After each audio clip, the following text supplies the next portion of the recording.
Ontem, em vários momentos, os senadores se irritaram quando Pazuello distorceu fatos já conhecidos na tentativa de blindar o presidente Bolsonaro. Vamos chamar a Juliana Morrone lá em Brasília. Juliana, bom dia. Diante disso do que aconteceu no depoimento ontem, o relator da CPI já está falando até em contratar uma agência para checagem de fatos, para saber se é fato ou se é fake. É verdade, Ana. Bom dia a você, bom dia a todos. Ana, se tivesse um VAR ali na CPI, uma checagem do que estava sendo dito, rapidamente ficaria claro que os fatos derrubaram as narrativas de Eduardo Pazuello. Foram muitas contradições sobre falta de oxigênio, que matou por asfixia pacientes em Manaus, sobre as negociações para a compra de vacinas. Foram mais de 6 horas de depoimento ainda não concluído e já uma série de contradições, entre elas sobre vacinas. O ex-ministro da Saúde, Eduardo Pazuello, disse que o contrato para a compra da vacina da Pfizer tinha cláusulas assustadoras, o que teria atrasado a negociação. Mandamos para os órgãos de controle. A resposta foi: não assessoramos positivamente. Não deve ser assinado. CGU, AGU, todos os órgãos de controle. TCU, não deve ser assinado. E nós assinamos o MOU, mesmo com as orientações contrárias. Determinei que fosse assinado.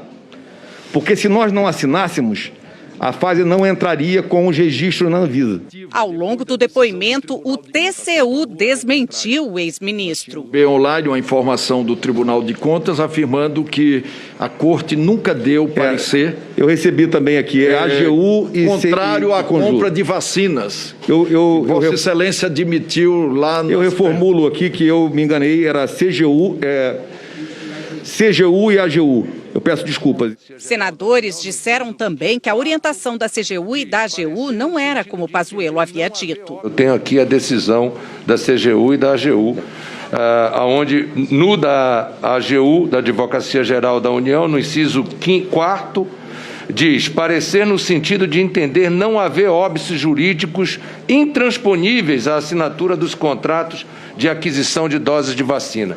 E na semana passada, o executivo da Pfizer deu declarações diferentes na CPI sobre a negociação. Nas condições que a Pfizer procurou para o Brasil, são exatamente as mesmas condições que a Pfizer negociou e assinou neste momento já com mais de 110 países no mundo. Sobre a Coronavac, o ex-ministro disse que não recebeu orientação do presidente para não comprar a vacina chinesa. Nunca o presidente da República mandou eu desfazer qualquer contrato, qualquer acordo com o Butantan. Nunca falou para que eu não comprasse um AI do Butantan. Mas foi o próprio presidente que declarou em outubro que a compra não seria feita. Já mandei cancelar, por exemplo, sou eu, não abro mão da minha autoridade, até porque estaria, comprando uma vacina que ninguém está interessado por ela, a não ser nós. O presidente da CPI chamou a atenção do ex-ministro. O habeas corpus lhe protege para que Vossa Excelência não se incrimine. Mas faltar com a verdade pode até dizer: olha, não vai dar prisão, eu estou protegido, mas tenha certeza, ministro, que faltar com a verdade aqui vai dar consequências muito grandes, porque nós não iremos parar enquanto a gente não achar a verdade. Sobre a falta de oxigênio em Manaus, que provocou a morte de pacientes por asfixia, Pazuello foi novamente desmentido. Eu tomei conhecimento de riscos em Manaus no dia 10 à noite, numa reunião com o governador e o secretário de saúde, quando eles me passaram as suas preocupações que estavam com um problema logístico sério com a empresa White Martins. A data que o secretário de Saúde disse que falou ao telefone com Vossa Excelência foi dia 7 de janeiro. Perfeito. Só quero alertá-lo. Pazuello ainda falou que a falta de oxigênio durou poucos dias. Então, a White Martins foi consumindo o seu estoque até chegar em 13 para 14, quando teve uma queda de 20%, mais ou menos 20 e poucos por cento não atendidos. E isso aconteceram por 2 a 3 dias. Entre o 13 e dia 15. No dia 15, já voltou a ser positivo o estoque, o estoque de Manaus.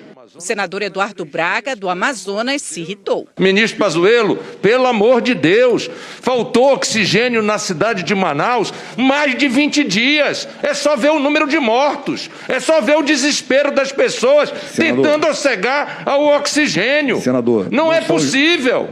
Senadores lembraram que, em meio ao caos, uma equipe do Ministério foi a Manaus orientar o uso de cloroquina sem comprovação científica para o tratamento da Covid. Pazuello poupou o presidente ao negar que o remédio era aposta de Bolsonaro. Em hipótese alguma, o presidente nunca me deu ordens diretas para nada. Quando foi perguntado por que deixou o ministério, Pazuello disse: Missão cumprida. A declaração irritou o senador Humberto Costa, do PT. Vossa Senhoria, o que fez de relevante foi tentar mudar a maneira como o Ministério da Saúde informava o número de mortes, o número de pessoas acometidas. Para quê? Para maquiar, porque o presidente da República disse que não aguentava mais ver o Jornal Nacional mostrando. Foi preciso a imprensa se organizar, se articular num consórcio para o povo brasileiro poder saber como andava a evolução da doença. Eu não acho que isso seja um dever cumprido, senhor ministro. Pazuello não falou nada. O filho do presidente, o senador Flávio Bolsonaro, que não é da CPI, acompanhou o depoimento todo e retrucou quando o presidente da comissão pediu respostas mais objetivas. Só para não parecer que é uma estratégia do depoente ficar lançando resposta. Está sendo importante ele falar o que está falando. A sessão da CPI foi suspensa porque a comissão não pode funcionar ao mesmo tempo da sessão do plenário do Senado. O depoimento seria retomado, mas não foi. Enquanto esperava, o ex-ministro da Saúde, Eduardo Pazuello, passou mal, segundo os senadores. O senador Otto Alencar, que é médico, socorreu Pazuello. Perdeu o sangue do cérebro, estava muito pálido, acontece muito isso. Peguei e coloquei ele no sofá, deitado, com as pernas para cima, para o sangue voltar para o cérebro. Isso acontece muito com as pessoas, ficam muito tempo em pé, às vezes se emociona demais. Eduardo Pazuello deixou o Senado rodeado de seguranças. Negou que tivesse passado mal. Depois da sessão, o relator da CPI, Renan Calheiros, tomou uma decisão. Eu vou sugerir ao presidente da comissão e ao vice-presidente a contratação de uma agência checadora da verdade para que a Comissão Parlamentar de Inquérito, pela primeira vez, possa acompanhar online e checar essas mentiras que reiteradamente estão sendo ditas na Comissão Parlamentar de Inquérito.